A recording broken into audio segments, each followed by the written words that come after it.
Welcome everyone to the Awful Takes podcast special episode. Woo! 100 subscribers. This is insane. Thank you all so much for taking the time to like come and listen to us and our like awful takes on whether it's films or albums or whatever. We hit it the other day and I just freaked out. Like I thought this would happen. Honestly, it'll probably drop below 100 since this episode will come out. I could see someone being like, you know what? I'm going to unsubscribe just for the fun of it.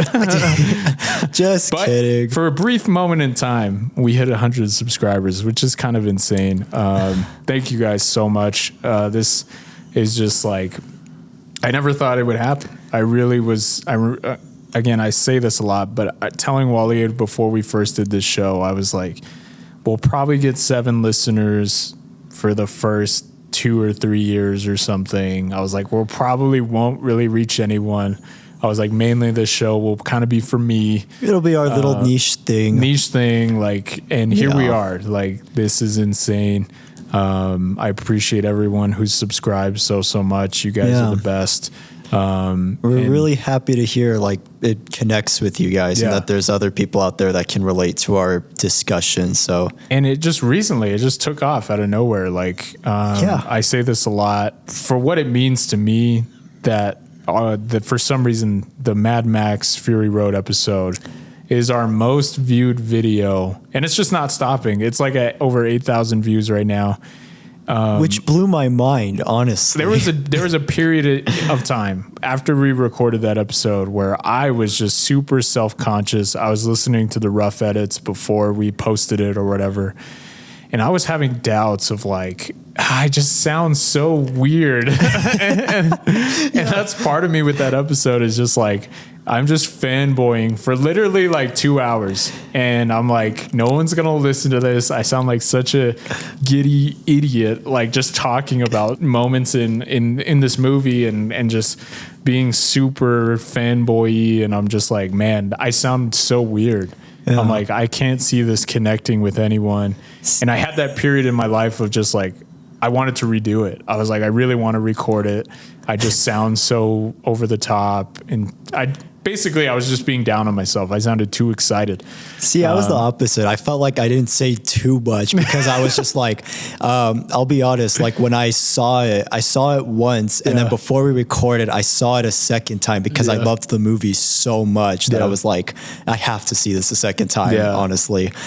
And I was just like, oh man, I feel like I could have said more with this part. I feel like I could have said more with this moment. Just because there's like, it's one of those films for me where I'm like, there's just so much to say about it. Like, honestly, it could have been another hour of us just talking about it. Yeah. And like I said, to being to the point where I wanted to get rid of that episode and just start over, to it being our most viewed video is like the craziest coincidence I think I've ever had in my life of just being like, I had no idea that was going to happen. Same. So thank you guys for reaffirming me on that episode, because I thought I sounded I still am just like, how does this connect with people? Cause I listened to it and I'm like, I sound so manic. I sound like I'm in a mental institution talking about something that doesn't exist.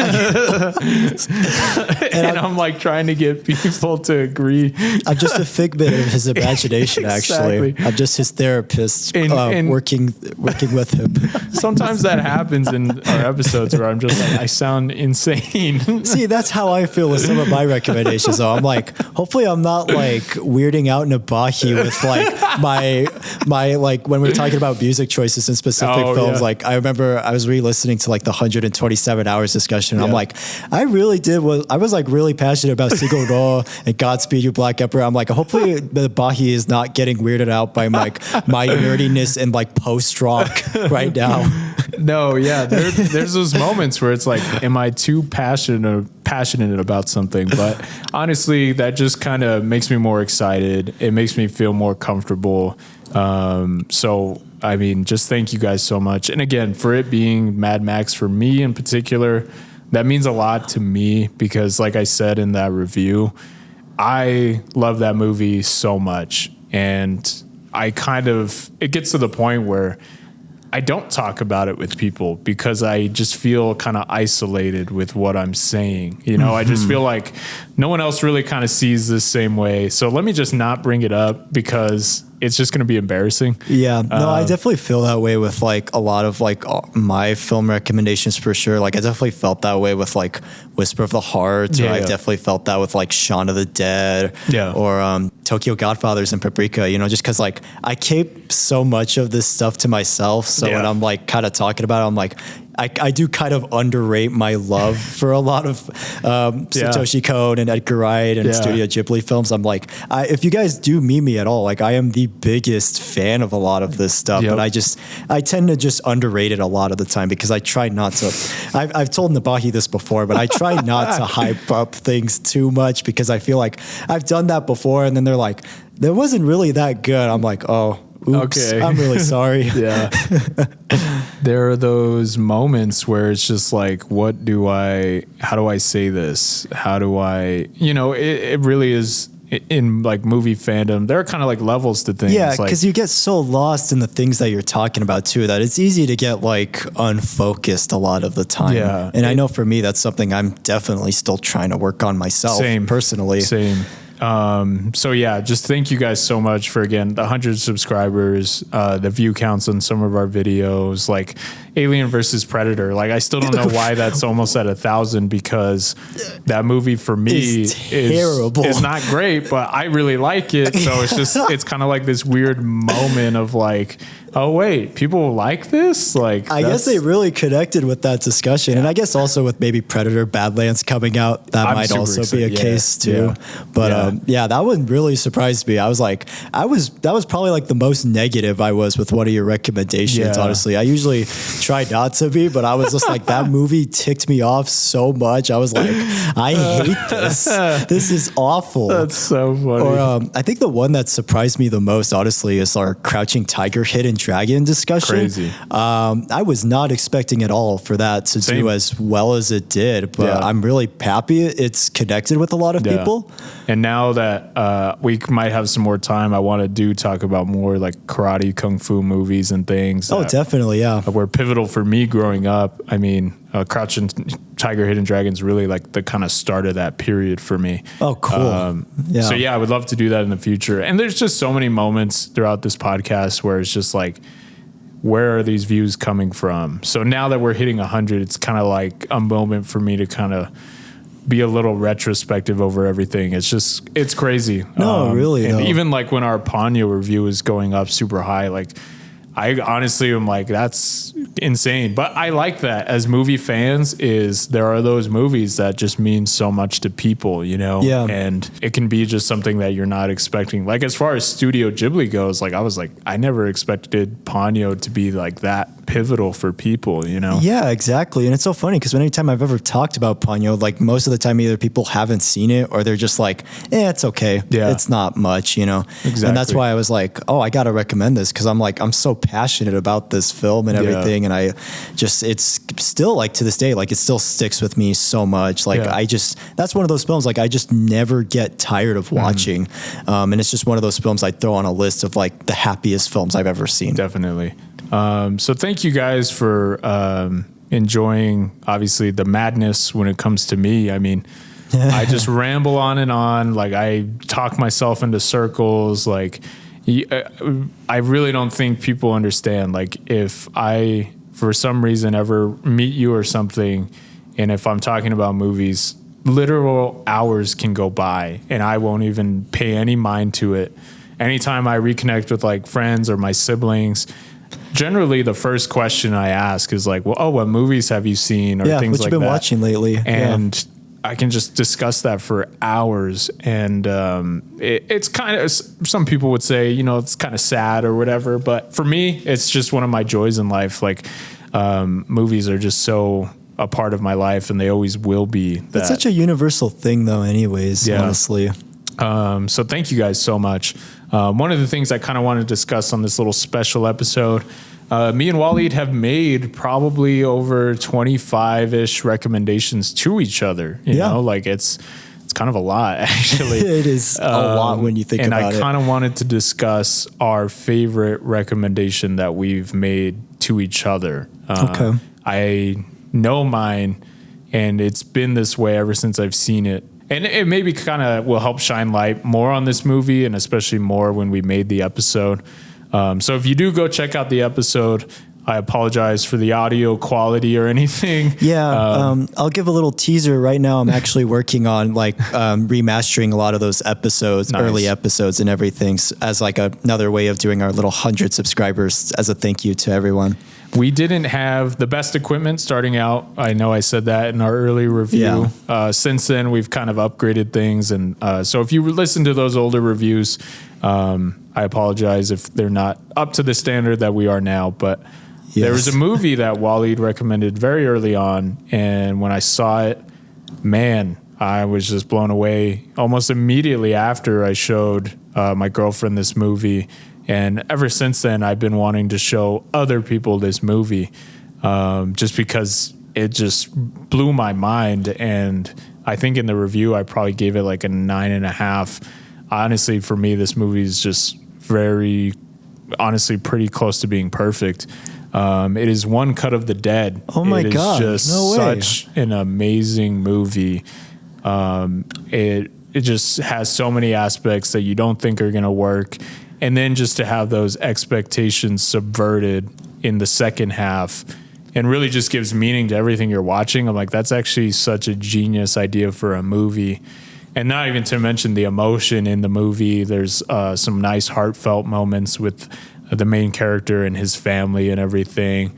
And it's just so creative. And it's just something that when you see small budgeted films, they do things pretty well. You know, they can make things convincing and things like that. Right. Yeah. Kind of like Lake Michigan Monster with our last. Yeah. But this was just such a smart idea of having a one-shot movie and showing how do you do that, you know, and showing it in a humorous way and things like that. Then not even to mention the amazing moment in the credits when it shows it even further of them making a movie and they're making a movie. It's like a movie within a movie within a movie. Exactly. Crazy. Yeah. It's just one of my favorite films now. And I probably never would have seen it if Wally didn't recommend it. I think I never heard about it. And honestly, I don't really see anyone really talk about it. Yeah, even now I still don't really hear sucks. too much. I think that movie's moment probably came and went, unfortunately, but I would love to see a resurgence with this movie. I definitely recommend watching it. Like we mentioned in the review, if 20 minutes in, you're not really a big fan of it, just stick through it. Like, I can't even say that enough. You are in for such a great experience. Yeah. By far, this has just been the one that has just stuck with me, and I've just been recommending it to so many people. Yeah, it's One Cut of the Dead, so definitely check it out. Wow. Yeah, I'm really happy to hear that connected with you, honestly. I'll be honest, like when I recommended that film, I really wasn't sure if you were going to like it because I had seen a review of someone, like there was like another podcast that did like a discussion on it. And the guy like really did not like that decision they made like after the 40 minutes. So I was like, I wonder if Nabaahi might feel the same way about that, honestly. So I'm really happy to hear it connected with you. For me, I mean, that's just still like one of my favorite films of all time. And it sucks 'cause like I can't talk about it too much because like I feel like, because again, like when I recommended it, it's like if I told you what it was about, it would spoil the whole experience. Exactly. And that's like the one unfortunate thing with like recommending that film to people is like, I can't tell you really why I love it, but it's one of my favorites. Yeah, no. And that's how often can you say that with movies, you know, like sure, you can spoil certain plot elements and things like that, but this is like really like, once you know, it can ruin it. You know, this really is just like, watch it, put it on. By the end of it, hopefully you're a fan, you know? It really is amazing. So if you haven't checked it out, definitely just find some place to rent it or something. It is worth your time. I think it was on Shudder for a bit too, so you might also be able to see it there too. But Wow. Where do I begin? You've recommended so many great things. It's kind of scary how many great things you've recommended, honestly. Nice. So many films that you've recommended I've honestly connected with me a lot. So I was going between two, and this was so hard because I'm like, both these films have had such a very big impact on me in very different ways. And so the one I'm going to say now is Slumdog Millionaire by Danny Boyle. I'm surprised you hadn't seen that. I was shocked I hadn't seen it, but this was around the time I had just gotten into Danny Boyle. I had seen Trainspotting and 28 Days Later and Yesterday, and I had obviously loved 28 Days Later, and Trainspotting was fantastic already. And I was like, okay, like I don't know how I'll feel about the rest of his filmography. But man, when I saw Slumdog Millionaire, I might have mentioned it a while back, but it was like the first film I saw on the podcast where I saw it a second time because I just wanted to make sure that I just talked about everything I could during that discussion, because it just had it was just such a shocking film to me. Like I just like everything about it worked. And this is one thing I've loved, and this is why I've grown to love Danny Boyle even more now, is just like his films to me are just such an emotional roller coaster. And I feel like Slumdog Millionaire does it in my favorite way, you know, if like you have moments of just lightheartedness with them as kids, you have moments of them where there's really hard-hitting drama moments, especially with Jamal and his brother. And then not only that, but it's just like, it's my favorite use of like non-linear storytelling I've seen done. I cannot think of another film that has done non-linear storytelling as creative and as incredible as this film has. And then, of course, just the stuff with like the game show, I think is just perfect. Like it's kind of genius. It's like such a great way to showcase like exposition in a film. Like I've never seen a film showcase exposition that creatively before, you know? And then not only that, the film just flies by, and man, it just has just one of my favorite romances and love stories I've ever seen. Like just the love story in this film just gives me so much faith and hope in humanity, which I know sounds kind of corny, but it really did for me. You know, and it's a film that I'll be honest, I think about this movie at least like once a week. And it's a film that I'm excited to just rewatch more and more. And even now going more through Danny Boyle's filmography, I'm like, this guy just has like just the most versatile, like wide array of films. And he just still continue, like even now with like 28 years later, I'm just like, he's still just making incredible things even now. Yeah, that movie for me was just pivotal watching experience, being at that age and everything. And it's something that I know now people don't have the most fondest memory of, because obviously now culture plays a big part in movie making and storytelling. You know, which I understand that, but I think with this movie in particular, I'm glad it was made when it was. You know, I feel like it gave young people a voice at that time, you know, and Danny Boyle's choice behind so many of the things in this movie, kind of like I mentioned with the co-directing credit that he got for this young lady help, you know, direct these younger kids. And that's just like amazing. It's like, I can't even recall an instance of that ever happening, you know? So yeah. And then not even to mention for me, just the amazing soundtrack by A.R. Rahman. My just God. So good. Like I said it in the review and I just can't state it enough, but Lautika's theme is literally one of my favorite movie compositions like ever made. It just sounds so beautiful. Anytime I hear it put on, I'm just like put in a different space. And it's just so amazing. And like Wallied says, it's such a great love story. And then to hear that in music form is just something that it can only happen in this medium. You know? I mean, and it just, I guess also the other thing too, I just really connect with so much with the film. It's just like that tribute to Bollywood. You know, like that's something I didn't expect going into Slumdog Millionaire.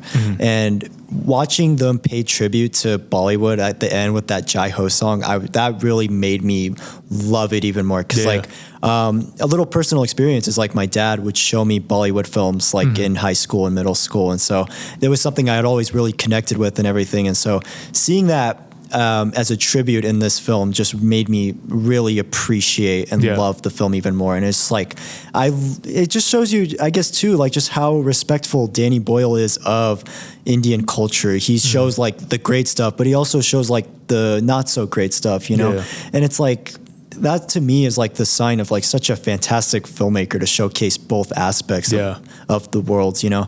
And it was like something I was thinking about too, you mentioned during the 28 Years Later discussion, but he just showcases like hope in such a incredible way. Like it can show it in like the darkest moments, and man, he just finds a way to just kind of make me tear up through that hope. And man, does this film do it in such a hard-hitting way for me personally that still is just like, it gets me kind of teary-eyed even like thinking about it now, honestly. Yeah, it's amazing. So yeah, if you haven't checked out Slumdog Millionaire, check it out. Like it really is such a great movie. And no matter where you're from, no matter your backgrounds, I think the film does such a great job of getting you invested in the story, you know? Yeah. And again, and it's surprisingly universal, like, which is like nothing I expected at all, you know? Again, for me with Danny Boyle, especially in this movie, just perfect editing. I really can't state that enough. The editing in this movie is perfect. Like it's your fantastic. attention is never diverted. You are just so locked on the screen.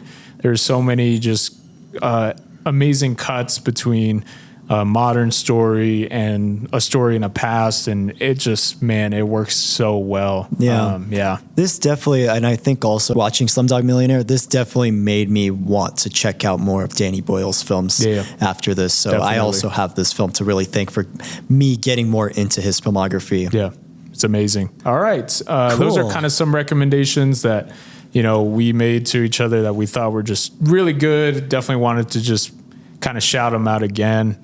So definitely check those movies out first. And then if you're interested and see our thoughts on them, check out our reviews. Yeah, we go more in depth in them, obviously. But check out the movies. Like I can't state that enough. Like if you haven't seen either of those movies, you're definitely missing out. Yeah, you're in for a treat, honestly. Yeah. All right. So one of the things we talked about in a recent review is SpongeBob SquarePants the movie. Yes. And me and Wallied, classic film.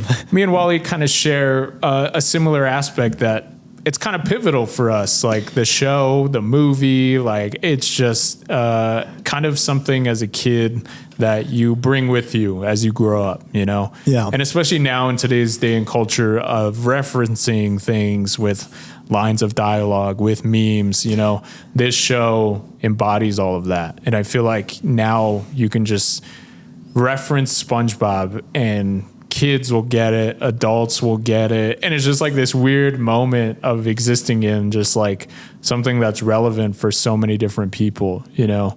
I see adults wearing SpongeBob shirts. I see kids wearing SpongeBob things. Even for Halloween this year, my sister dressed up as a character from SpongeBob. Yeah, it's just relevant for so many people, you know? It connects with a lot of people, which is just still insane to me, even now. So one of the coolest ideas that Wallied had was to talk about maybe our top 5, as of right now, favorite episodes of SpongeBob. This is something that we had mentioned, but we kind of loosely put together before recording. So yeah, it changes so drastically for me personally. I mean, I still watch those early seasons of SpongeBob even now, and I still I couldn't even tell you my favorite episode. So some things could change, but as of right now, we just kind of did this for fun to kind of just talk about the show too. I guess I'll start with my top 5. Do kind of brief moments that I love from each episode. Definitely not like an in-depth review or anything like that. Number 5 is an episode that I saw very young, kind of on one of those DVD compilation things. Oh, nice. And it just came up and it just really surprised me. And man, I just loved it. It's called The Camping Episode. In this episode, heck to the yes, SpongeBob and Patrick are going camping. Squidward is super excited about it because he gets a whole weekend without SpongeBob and Patrick, and he just wants to get in bed and drink tea and read a book. And his weekend is thwarted because he realized these guys are going camping in their front lawn, and he's going to hear them outside of his house all night. And he's just so mad and angry. And he's just like, how is this camping? You guys, you're 10 feet from your house. And in this episode, there's just a lot of funny things. One of the moments I love so much is Squidward. He realized he is going to try to ruin their good time by going out and camping with them. And he starts to play like the clarinet while they're around the campfire. After they do this super funny campfire song thing. C-A-M-F-I-R-E. And it goes into this crazy rock song, and it's just so funny. It's awesome. And Squidward's like, that's not music, this is music. And he pulls out his clarinet. And SpongeBob freaks out. He's all, no. And he grabs a marshmallow, puts it on a slingshot, and shoots it into the clarinet. And it goes through it and hits like the back of Squidward's head. Just the shot of that marshmallow bulging out of the back of his head and him falling over. Man, it was so funny. I died laughing. I couldn't stop watching that moment. I thought it was the most hilarious thing.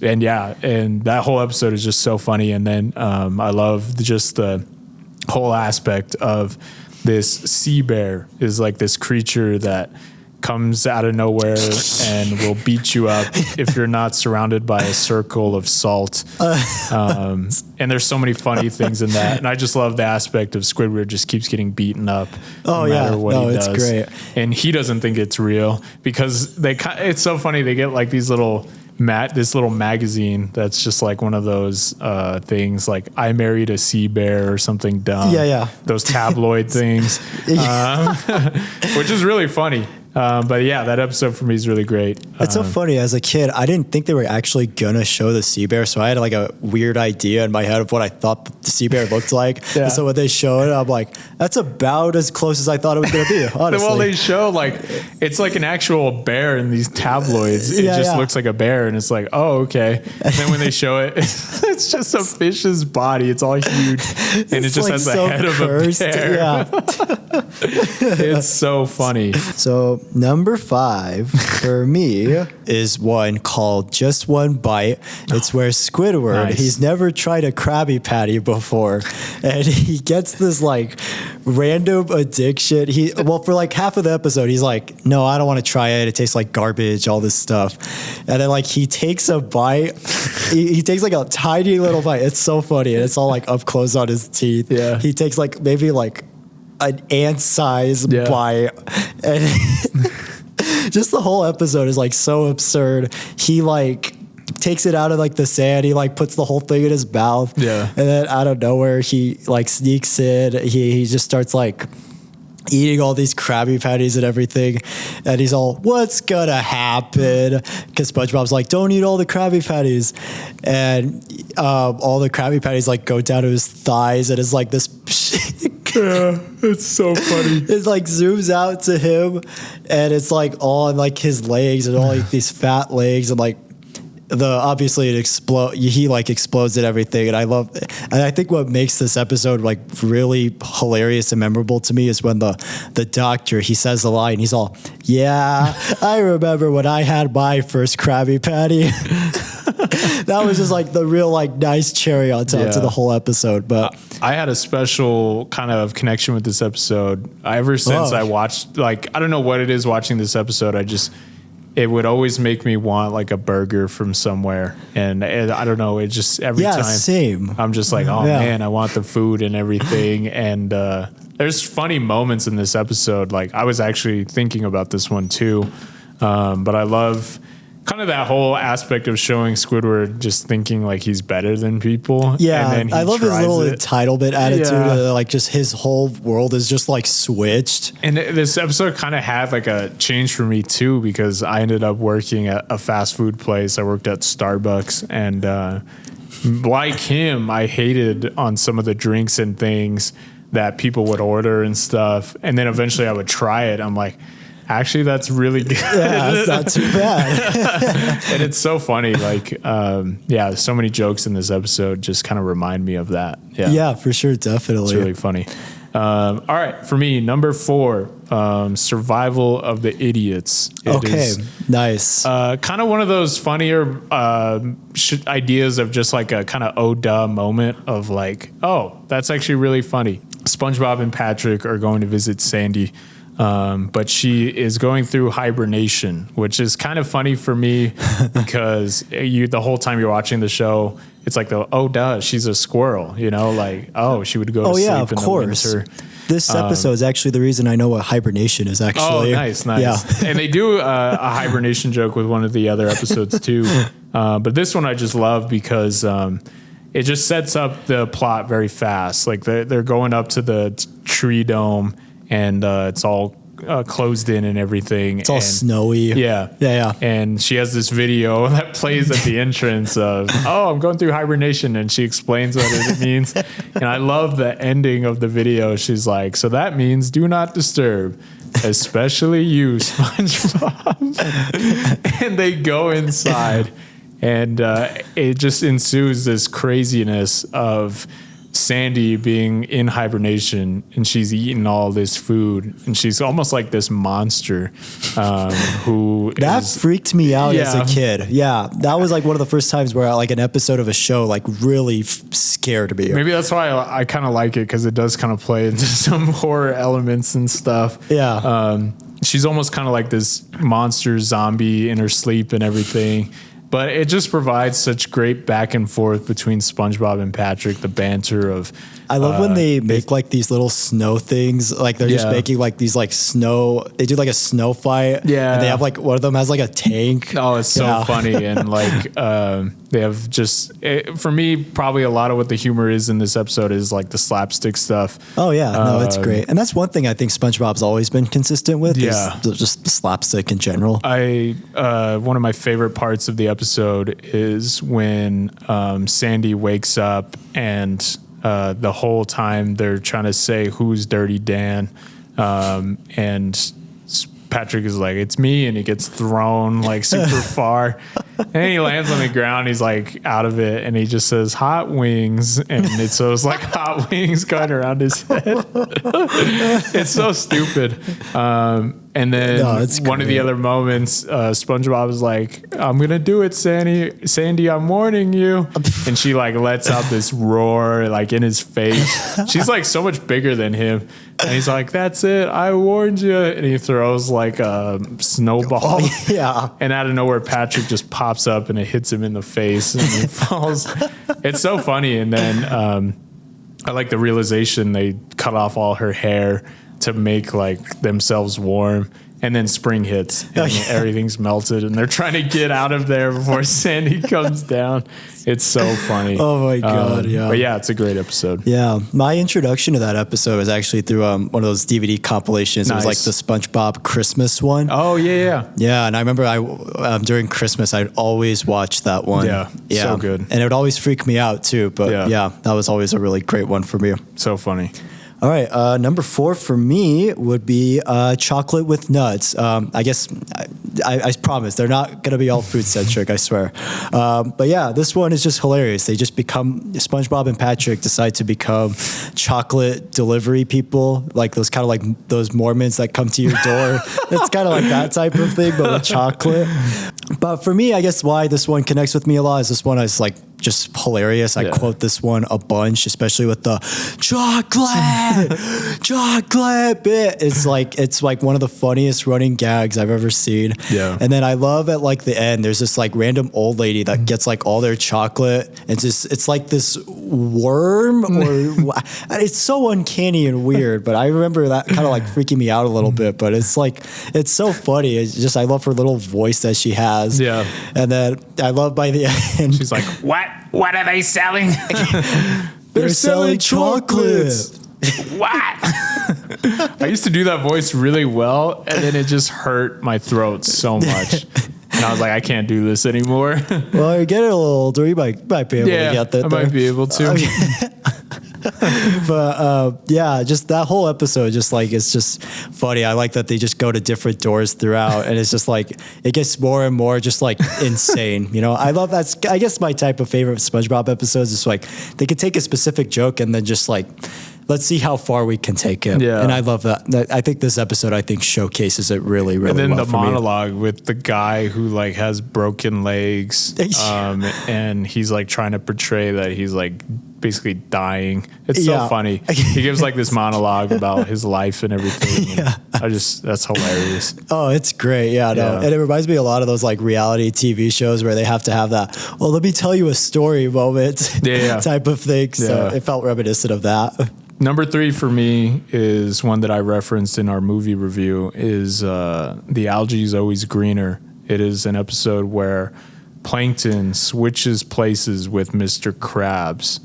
So you said this was your favorite of the Plankton plans. Yeah. All right. This is one of my favorite. This, this, like, it's just another Oda kind of moment of, what if Plankton and Mr. Krabs switch places, you know? Yeah. And man, they just pull out all the stops with it. They just go so far with it. It is so funny. Even the setup of this episode is really funny. It's just like, I love how Karen's like, oh, we have that life switcher thing that you made last week. So then he does it. I love how he's like flying back. He's like going through a dimension or whatever. And he just stops and he like drinks this soda and then he keeps screaming. Just moments like that is why I really love SpongeBob. And then they just go so far with it. Like all he wants to do is try these Krabby Patties and people keep interrupting him. And then it gets to this part that just really cements my love of it. He's realizing that there is this external force, Mr. Krabs, trying to steal the Krabby Patty formula. And just the moment, they're like hyping it up. Like Pearl says something, SpongeBob says something, and they're like, oh, he's the most saltiest of all the sea dogs. And then he lands in front, he grabs a Krabby Patty, lands in front of him, and Plankton's first reaction is, good grief, he's naked. And it's so funny because it's like, oh wait, Plankton's naked. I know, and that's the episode that made me realize. I'm like, oh yeah, Plankton is kind of naked. Yeah, exactly. And it's just so funny. And it has one of my favorite moments too, where he's like, this guy goes up to him and he's like, hey, you think this is funny? And he's like, in a cosmic sort of way, yes. And he's like, well, what do you think of this, Mr. Funny Man? Is this how you get your sick kicks?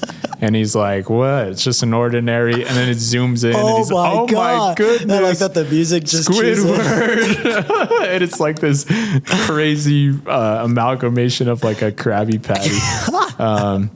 Yeah, this episode for me, just now as I've gotten older, every time I watch it, I'm like, this is just so funny. Like, this was such a creative idea for an episode that I just applaud them for coming up with that idea. Yeah, definitely. Yeah. No, that is definitely, like I mentioned during that discussion, this is definitely like one of my favorites of the Plankton plans for sure. Yeah. Just because that is just kind of a hilarious, like doing a Freaky Friday type of thing, you know? So good. Yeah, this is definitely one of the better ones I've seen. Yeah, it's amazing. Yeah. Let's see. Number 3 for me, I'm going to say this one is unfortunately not available, I don't think, anymore. The lost episode. Just kidding.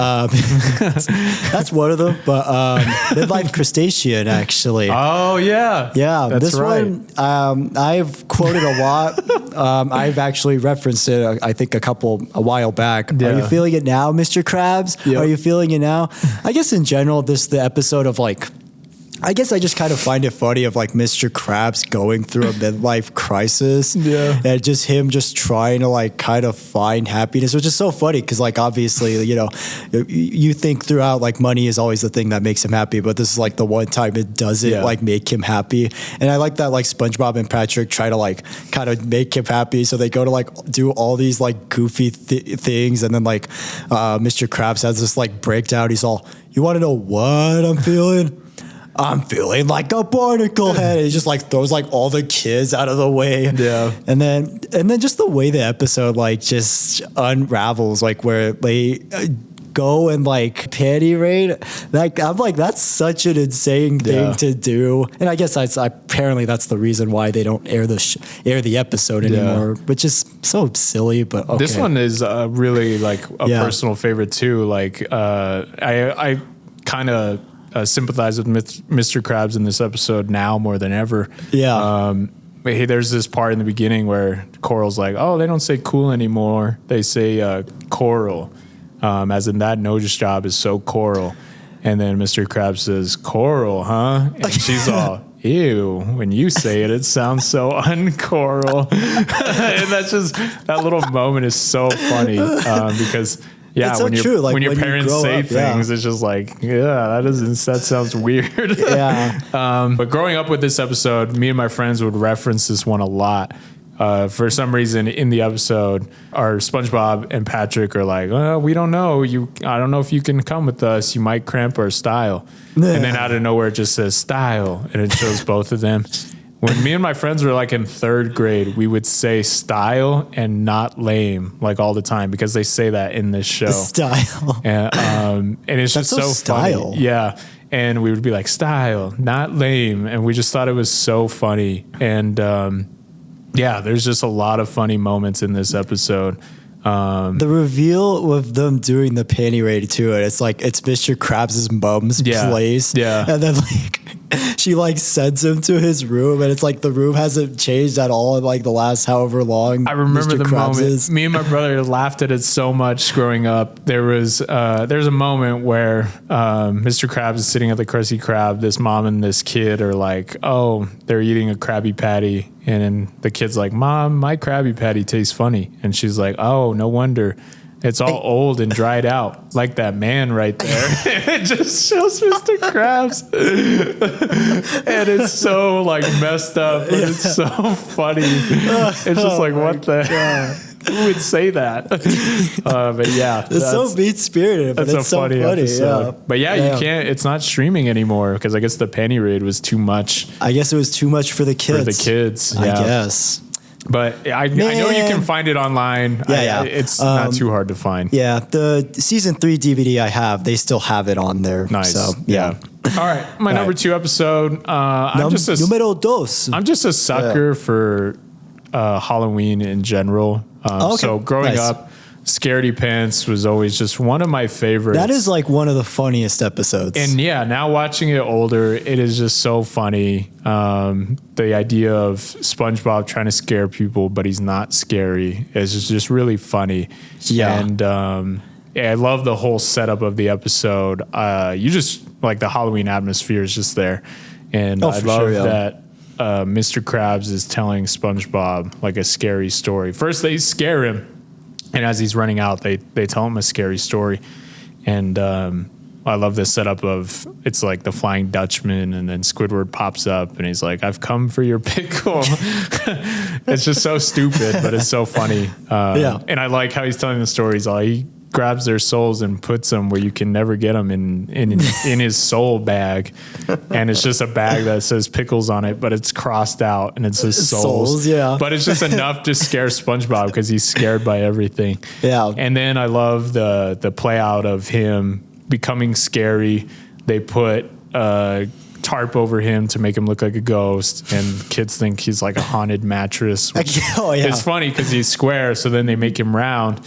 And throughout the whole episode, that was really you don't know why he's round, and then at the end they show he has his brain and everything, and that scares everyone. That's so funny.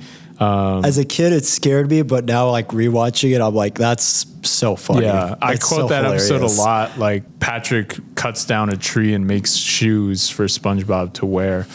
And he's like, step into these babies, Hans. And then he does it. He's all terrifying. I say that a lot. And no one knows what I'm talking about. Dang. But it's just, sad. I don't know why. Patrick's delivery in that line is so funny. It's creepy. But yeah. Yeah, it's a little scary. And then it has a little funny meta joke too. That's just blink and you'll miss a thing. I didn't understand it when I was a kid. Oh, what's that?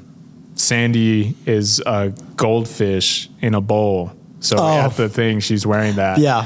And Squidward's like, what are you supposed to be? And she's like, I'm a pet goldfish in a bowl. And Squidward like looks for like a second. He's like, I don't get it. I'm like, that's pretty funny. Oh, yeah. Wow. Yeah. Oh, and then another part of the episode, Mr. Krabs is bobbing for apples and he swallows one. He starts choking and Pearl's like, Dad, you're embarrassing me again. And she just runs away.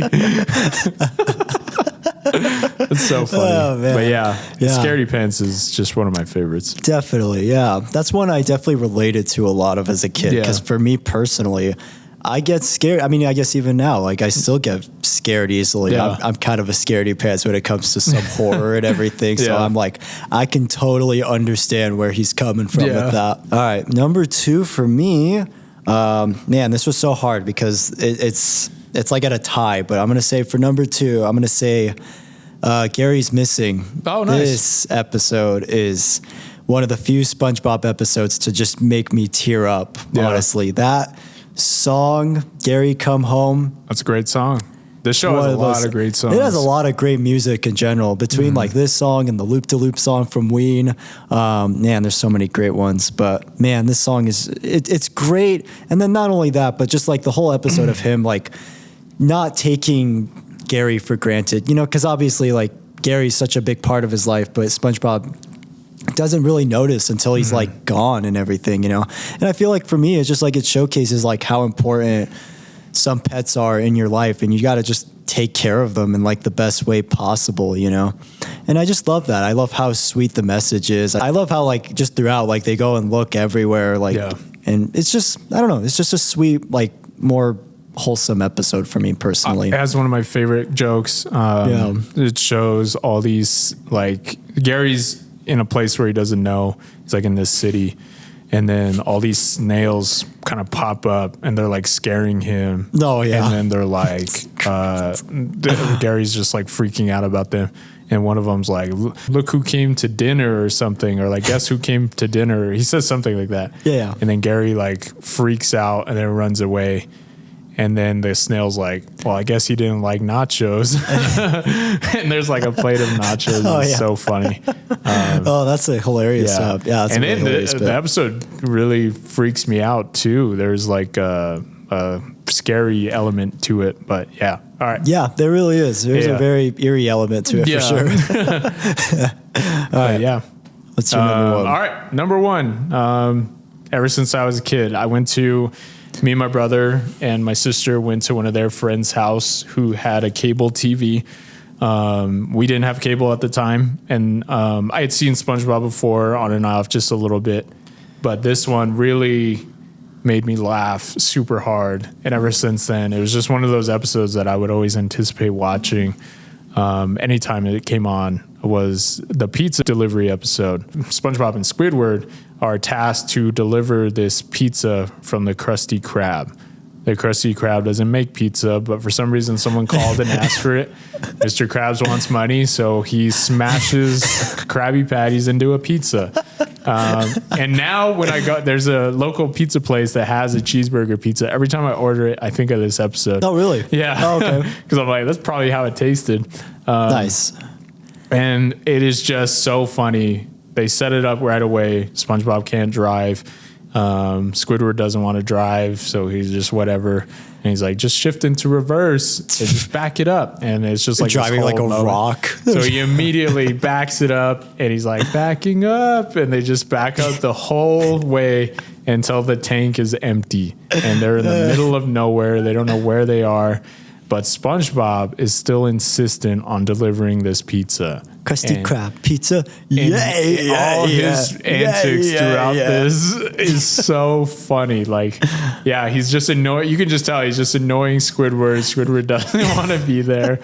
And there's so many funny moments. Like, Squidward thinks knows what he's doing, and they of course miss Bikini Bottom, they miss Civilization, and there's like this tornado, and Squidward's like holding on, telling him to let go of the pizza, and it's pulling him everywhere.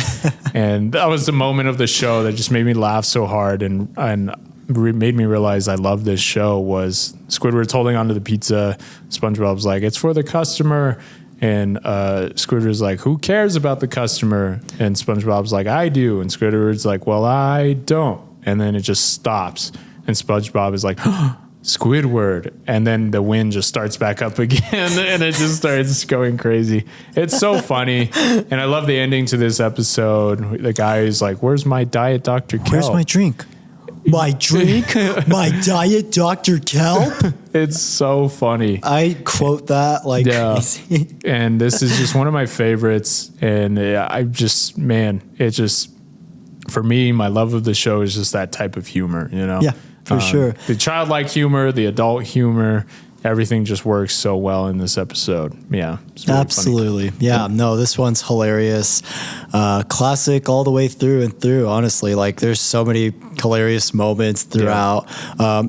I still find it hilarious. Like they're driving like a rock and everything. I'm like, that's pretty funny. Yeah. Yeah. And I guess the one thing I also really love with that episode is like, I like that Squidward like stands up for SpongeBob. Because, you know, like Squidward's he's kind of an ass throughout the whole episode, you know? Yeah. And it was like, that was like the nice, like really redeeming thing about Squidward is like, yeah, he has this tough shell on the outside, but it really does show you like he does care. Yeah. You know, he just doesn't show it, obviously. Yeah. And I like that he just slaps the pizza in the customer's face. Yeah. It's really funny. All right. Number one for me, ripped pants. Dang. Okay. Yeah. Nice. This one for me is just so funny. And this really taught me like a really important lesson as a kid to not repeat jokes, to not, because obviously if you just keep doing it over and over again, the joke gets stale and it gets tiring and old. And I love just how they portray it with him doing the ripped pants thing again, over and over again. It's epitomized in such a funny way with that surfer guy. He's yeah. Like, you still got it, dude. And he just like thinks it's so funny. Then when he does it again, he's like, dude, and then he just walks off. I know. Yeah. That's so funny. Yeah. And not only that, but I love how like they take it so far of like where he's like about to die and you know they're doing like CPR and all this stuff. And he's all the lifeguard tells him he's all come closer. He's all, what are your last words? He's all, I need ripped pants. And then you just see like everyone gets so sick and tired of him. He basically becomes like the boy who cried wolf at that point. Yeah. And then it just, I don't know, like I love like the whole sequence of him like redeeming himself, of like him performing this like Beach Boys like song. And it's like this beautiful song about how you should just like stay true to yourself and that you don't need to like act like a clown for other people, you know, like that to me is like, and that episode for me has just resonated with me so much because I used to do that a lot as a kid of just like repeating stuff constantly, and my parents would get so sick and tired of it, you know. And then when I saw this episode, I'm like, I understand what you mean. Yeah, I completely understand. It makes so much sense. But yeah, it's an episode for me that it's always resonated with me so much as a kid, and it really helped me out with not being super repetitious with things in life. Yeah. So I have this episode to really thank for that. It's a great show. Definitely, if you haven't seen SpongeBob, check out the seasons 1 through 4. They're so funny. Yeah. Check out the SpongeBob SquarePants movie too, guys. If you haven't seen it, I'll just shout that movie out also. But yeah, it's really great. But yeah, that's it for this 100 subscriber special episode. Yeah. Thank you guys so much for tuning in.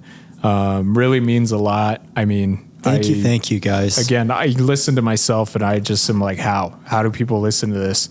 I sound so crazy. I literally sound insane. I'm like, I sound insane. I don't know how people listen to me, but for some reason people do. They really resonate with that insanity, I guess. Yeah. Shout out to a few friends that I had in high school who messaged me recently and said that they really enjoy our podcast. Thank you guys so much for checking us out. Yeah. Hopefully I can have you guys on as guests. Talking to you, Rodrigo, Sam, Jorge, you guys are all awesome. So yeah, thank you guys so much for subscribing. I don't know where this show is going to go. Honestly, if it stops here, I would be totally fine with that. So yeah, if subscribers for some reason keep joining, I won't know what to do. I'm going to have a mental breakdown. Here's to many more. I'll just cheers to that. Yeah, cheers to that.